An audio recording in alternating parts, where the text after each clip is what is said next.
ನೌಗಾಮ್ ಸ್ಫೋಟದಂತೆಯೇ ದೆಹಲಿಯಲ್ಲೂ ಕೂಡ ಸ್ಫೋಟ ಆಕಸ್ಮಿಕನ ಈ ಆಯಾಮದಲ್ಲೂ ಕೂಡ ಪೊಲೀಸರು ತನಿಖೆಯನ್ನು ಮಾಡ್ತಾ ಇದ್ದಾರೆ.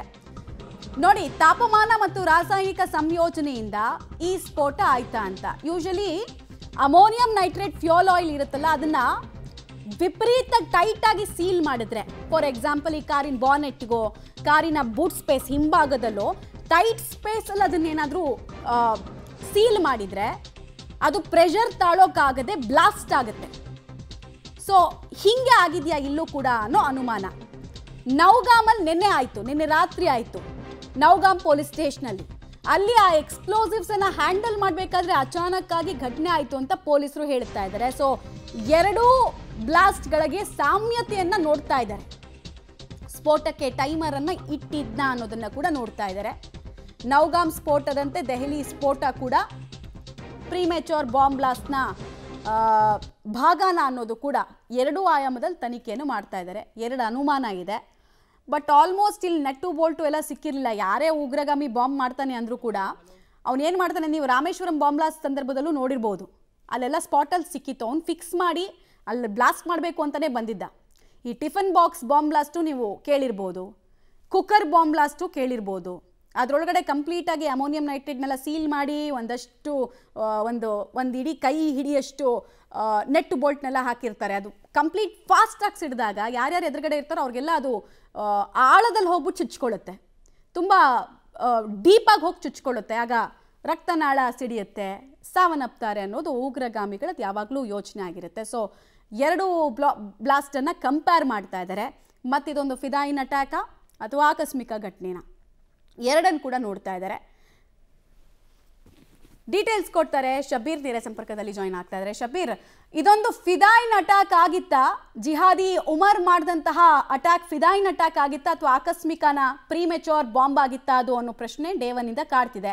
ಈಗ ಯಾವ್ಯಾವ ರೀತಿಯಲ್ಲಿ ಪೊಲೀಸರು ಎರಡೂ ಬ್ಲಾಸ್ಟ್ಗಳಿಗೆ ಸಾಮ್ಯತೆಯನ್ನು ಮಾಡಿ ನೋಡ್ತಾ ಇದ್ದಾರೆ, ಏನೇನು ಮಾಹಿತಿಗಳು ಸಿಗ್ತಾ ಇದೆ ಶಬೀರ್? ಮಮತಾ, ನೋಡಿ, ದೆಹಲಿಯ ಕೆಂಪುಕೋಟೆಯಲ್ಲಿ ಸಂಭವಿಸಿದ ಸ್ಫೋಟಕ್ಕೆ ಸಂಬಂಧಪಟ್ಟಂತೆ ತನಿಖೆ ಇನ್ನಷ್ಟು ಆಳಕ್ಕಿಳಿದಿರುವಂಥದ್ದು. ನಿನ್ನೆ ರಾತ್ರಿ ಕಾಶ್ಮೀರದಲ್ಲಿ ಏನು ಬಾಂಬ್ ಸ್ಫೋಟ ಆಯಿತು, ಆ ಸ್ಫೋಟದ ಜೊತೆಗೆ ಇದನ್ನು ಹೋಲಿಕೆ ಮಾಡುವಂತಹ ಕೆಲಸಗಳು ಕೂಡ ಈಗ ಸದ್ಯಕ್ಕೆ ನಡೀತಾ ಇದ್ದಾವೆ. ಈಗ ಸ್ಫೋಟ ನಡೆದಂಥ ಸ್ಥಳದಲ್ಲಿ, ಅಂದರೆ ದೆಹಲಿಯಲ್ಲಿ ಸ್ಫೋಟ ನಡೆದಂಥ ಸ್ಥಳದಲ್ಲಿ ಸಾಕಷ್ಟು ವಸ್ತುಗಳು ಸಿಕ್ಕಿರುವಂಥದ್ದು. ಆ ವಸ್ತುಗಳ ವಿಶ್ಲೇಷಣೆಯನ್ನು ಕೂಡ ಮಾಡಲಾಗ್ತಾ ಇರುವಂಥದ್ದು. ಪ್ರಮುಖವಾಗಿ ಕೆಲವೊಂದಿಷ್ಟು ಡಿಟೋನೇಟರ್ಗಳು ಮತ್ತು ವೈರ್ಗಳು ಕೂಡ ಸಿಕ್ಕಿರುವಂಥದ್ದು.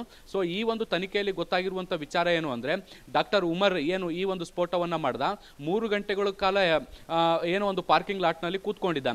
ಈ ಸಂದರ್ಭದಲ್ಲಿ ಬಾಂಬನ್ನು ಸಿದ್ಧಪಡಿಸಿರುವಂಥ ಸಾಧ್ಯತೆ ಇರಬಹುದು ಅನ್ನುವಂತಹ ಆ್ಯಂಗಲ್ನಲ್ಲೂ ಕೂಡ ತನಿಖೆಗಳು ನಡೀತಾ ಇದ್ದಾವೆ. ನೋಡಿ, ಈ ಒಂದು ಸ್ಫೋಟಕ ಏನಿತ್ತು, ಆ ಸ್ಫೋಟಕಕ್ಕೆ ಕೆಲವೊಂದಿಷ್ಟು ಡಿಟೋನೇಟರ್ಗಳನ್ನು ಕನೆಕ್ಟ್ ಮಾಡಿದ್ದ, ಅದಕ್ಕೆ ವೈರ್ಗಳನ್ನು ಕೂಡ ಕನೆಕ್ಟ್ ಮಾಡ್ಕೊಂಡಿದ್ದ. ಈ ವೈರ್ಗಳ ಲಿಂಕ್ ಪೆಟ್ರೋಲ್ ಟ್ಯಾಂಕ್ವರೆಗೂ ಕೂಡ ಹೋಗಿತ್ತು ಅನ್ನುವಂಥದ್ದು ಕೂಡ ಗೊತ್ತಾಗ್ತಾ ಇರುವಂಥದ್ದು.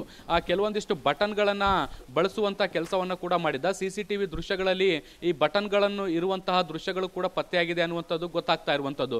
ಸೊ ಪಾರ್ಕಿಂಗ್ ಲಾಟ್ನಲ್ಲಿ ಕೂತ್ಕೊಂಡು ಡಾಕ್ಟರ್ ಉಮರ್ ಈ ಎಲ್ಲವನ್ನು ಕೂಡ ಪರಸ್ಪರ ಲಿಂಕ್ ಮಾಡಿ ಈ ಒಂದು ಸಿಗ್ನಲ್ನಲ್ಲಿ ಸ್ಲೋ ಟ್ರಾಫಿಕ್ ಇರುವಂತಹ ಸಂದರ್ಭದಲ್ಲಿ ಈ ಬಟನನ್ನು ಪ್ರೆಸ್ ಮಾಡಿರುವಂಥ ಸಾಧ್ಯತೆಗಳಿದ್ದಾವೆ. ಹೀಗಾಗಿ ಸ್ಫೋಟಗೊಂಡಿದೆ ಅನ್ನುವಂತಹ ಒಂದು ಆಯಾಮವನ್ನು ಇಟ್ಕೊಂಡಿದ್ದಾರೆ. ಇನ್ನು ಇದರ ಜೊತೆಗೆ ಇದೊಂದು ಆಕಸ್ಮಿಕ ದಾಳಿಯೂ ಆಗಿರಬಹುದಾ ಅನ್ನುವಂಥದ್ರ ಬಗ್ಗೆ ಕೂಡ ಚರ್ಚೆಗಳು ನಡೀತಾ ಇದ್ದಾವೆ.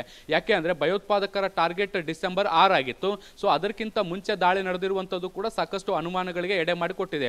ಸೊ ಇದೊಂದು ಪ್ರೀಮೆಚ್ಯೂರ್ ದಾಳಿಯಾಗಿತ್ತಾ ಅಥವಾ ವ್ಯವಸ್ಥಿತವಾಗಿ ಷಡ್ಯಂತ್ರ ಮಾಡಿತ್ತಾ ಅನ್ನುವಂಥದ್ರ ಬಗ್ಗೆ ಈಗ ತಾಳೆ ಹಾಕುವಂತ ಕೆಲಸಗಳಾಗ್ತಾ ಇದ್ದಾವೆ. ಒಂದು ಆಯಾಮದಲ್ಲಿ ವೈರ್ಗಳು ಮತ್ತೆ ಡಿಟೋನೇಟರ್ಗಳು ಮತ್ತೆ ಬಟನ್ಗಳು ಏನು ಲಭ್ಯ ಆಗಿದ್ದಾವೆ, ಇದು ಈ ಎಲ್ಲ ಅಂಶಗಳನ್ನ ಗಮನಿಸಿದ್ರೆ ಇದೊಂದು ವ್ಯವಸ್ಥಿತ ದಾಳಿ ಅನ್ನುವಂಥದ್ದು ಗೊತ್ತಾಗ್ತಾ ಇದೆ. ಆದ್ರೆ ಜಮ್ಮು ಕಾಶ್ಮೀರದ ಪ್ರಕರಣವನ್ನ ಇಲ್ಲಿ ಹೋಲಿಕೆ ಮಾಡಿ ನೋಡಿದಂತ ಸಂದರ್ಭದಲ್ಲಿ ಕೆಲವೊಂದಿಷ್ಟು ರಾಸಾಯನಿಕಗಳು ಮಿಕ್ಸ್ ಆದಂತ ಸಂದರ್ಭದಲ್ಲಿ ಅದು ವಾತಾವರಣದಲ್ಲಿ ಸಂಯೋಜನೆಗೊಂಡು ಅದು ಆಟೋಮೆಟಿಕ್ ಆಗಿ ಸ್ಫೋಟಗೊಳ್ಳುವಂತ ಸಾಧ್ಯತೆಗಳು ಕೂಡ ಇರ್ತವೆ. ಈಗ ಕಾಶ್ಮೀರದ ಪೊಲೀಸರುಗಳು ಹೇಳ್ತಾ ಇರುವಂತಹ ಮಾಹಿತಿಯೂ ಕೂಡ ಇದೆ. ಇದೊಂದು ಆಕಸ್ಮಿಕ ದಾಳಿಯಾಗಿ ಸ್ಫೋಟ ಆಗಿತ್ತು ಅನ್ನುವಂಥ ನಿಟ್ಟಿನಲ್ಲಿ ಅವರು ಮಾಹಿತಿಯನ್ನು ಕೊಡ್ತಾ ಇರುವಂತದ್ದು. ಸೊ ಹೀಗಾಗಿ ಇದರೊಳಗಿದ್ದಂಥ ಕೆಮಿಕಲ್ ಫಾರ್ಮೇಷನ್ಸ್ ಏನು ಮತ್ತೆ ಯಾವ್ಯಾವ ಕೆಮಿಕಲ್ಗಳು ಮಿಕ್ಸ್ ಆಗಿತ್ತು ಮತ್ತೆ ಇದು ವಾತಾವರಣದಲ್ಲಿರುವಂತಹ ರಾಸಾಯನಿಕಗಳ ಜೊತೆಗೆ ಮಿಕ್ಸ್ ಆಗಿ ಸ್ಫೋಟಗೊಳ್ಳುವಂತ ಸಾಧ್ಯತೆಗಳಿದಾವ ಅನ್ನುವಂಥದ್ದನ್ನು ಕೂಡ ಪರಿಶೀಲಿಸುವಂತ ಕೆಲಸಗಳು ಆಗ್ತಾ ಇದಾವೆ ಮಮತಾ.